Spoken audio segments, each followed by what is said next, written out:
Hi everyone, welcome to Fantasy Football Endgame. I'm Pierre and he's Chris.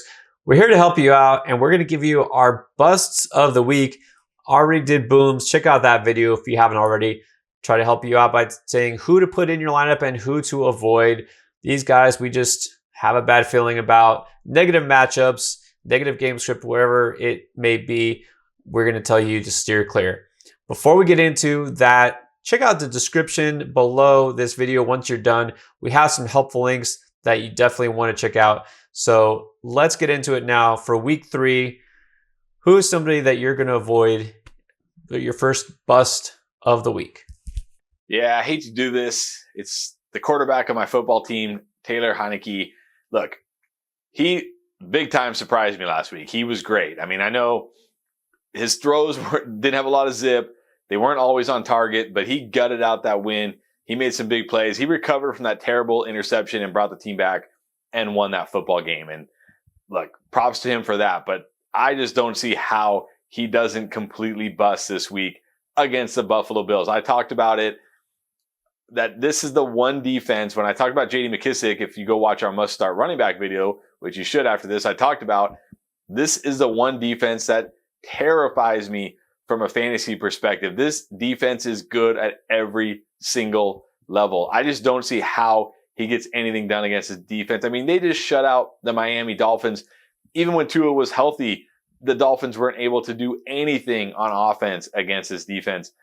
I don't see how it happens. I know people are going to look at last week and think, man, I got to have this guy in my lineup, especially, if you had Ryan Fitzpatrick or if you're hurting at the quarterback position. Maybe you had Carson Wentz and now he's hurt. Right? And you're going to look at Heinicke, you're going to see him on the waivers, and you're going to say, man, he was great last week. Let me roll him out. Don't do it. This has bust potential written all over it. Yeah, thanks for the reminder about that Dolphins performance. It's still fresh in my memory, but I agree that pass rush is a lot better than it was a year ago. AJ Panisa looked really good, and of course, Greg Rousseau from the U. I mean, maybe defensive rookie of the year candidate early on. Definitely something to watch out for. Yeah, I wouldn't trust Heinicke even in a super flex league. Probably steer clear.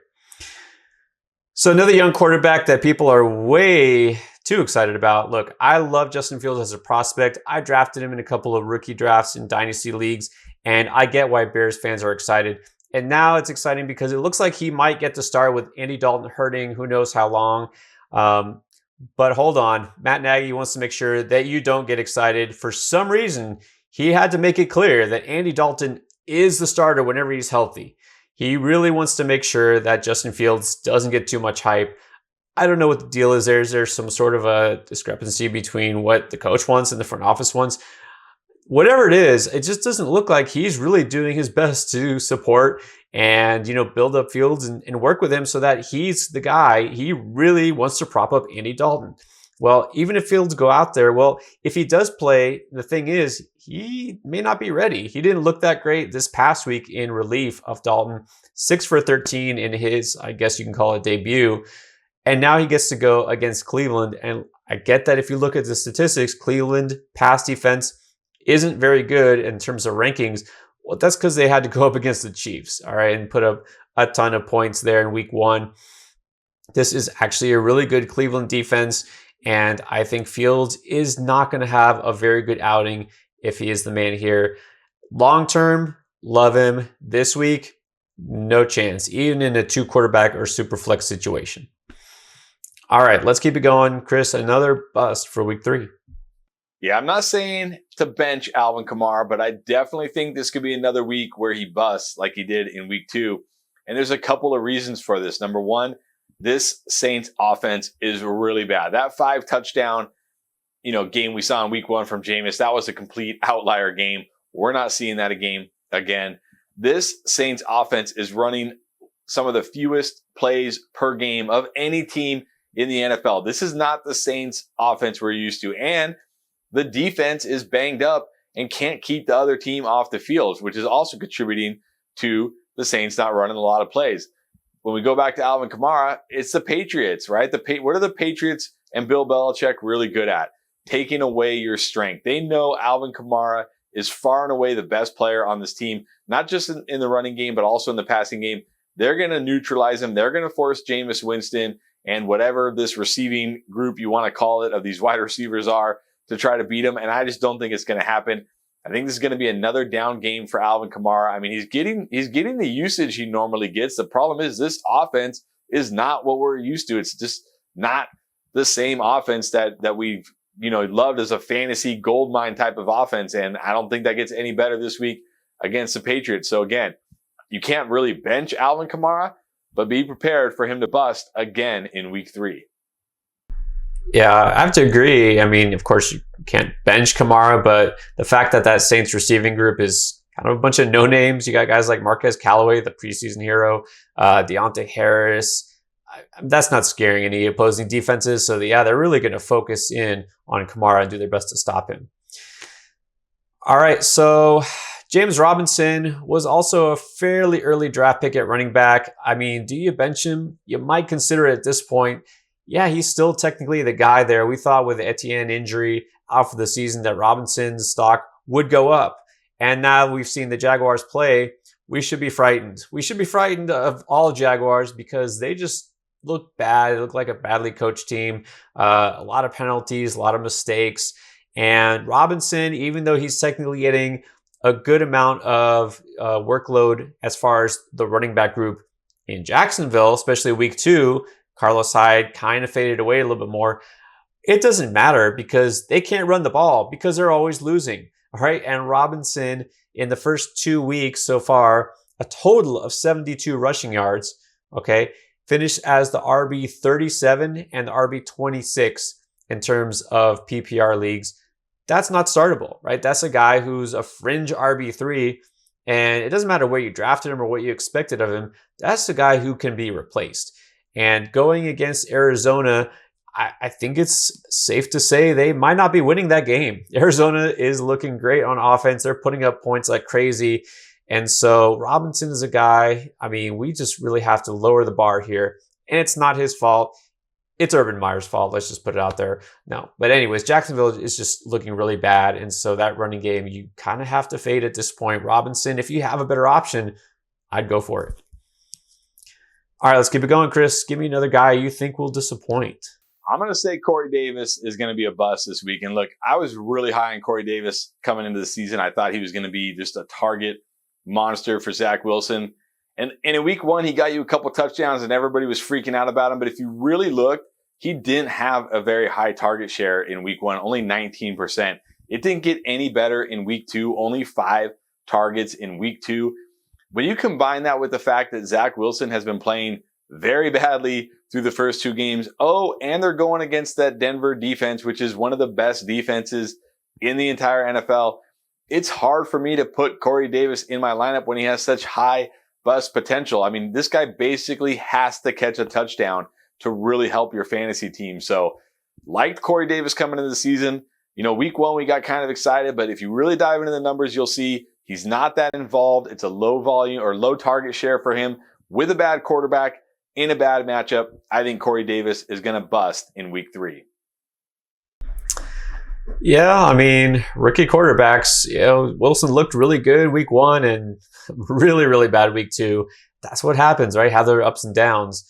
Speaking of rookie quarterbacks, Mac Jones did something similar, looked really solid in his pro debut, came up just short against the Dolphins. And then in week 2, not so much. I mean, he didn't make a lot of mistakes, right? He didn't throw 4 interceptions or anything, but just kind of lackluster from a fantasy standpoint. I get that they didn't need to pass the ball a lot because they were winning against the Jets, but still, is this a guy who's going to put up huge numbers? That remains to be seen. And Jakobi Meyers is the top target there, 15 targets. He's leading the way so far for New England. So get that there's interest there. We always tell you, chase the targets. But what is his upside really? This is a guy who, he's getting his fair share of targets and receptions, but he's averaging just over 8 yards a catch. And so that's really not moving the needle much. And once they get to the red zone, this is a team that likes to run the ball. And I just don't know if Meyers is a guy who really has that kind of upside.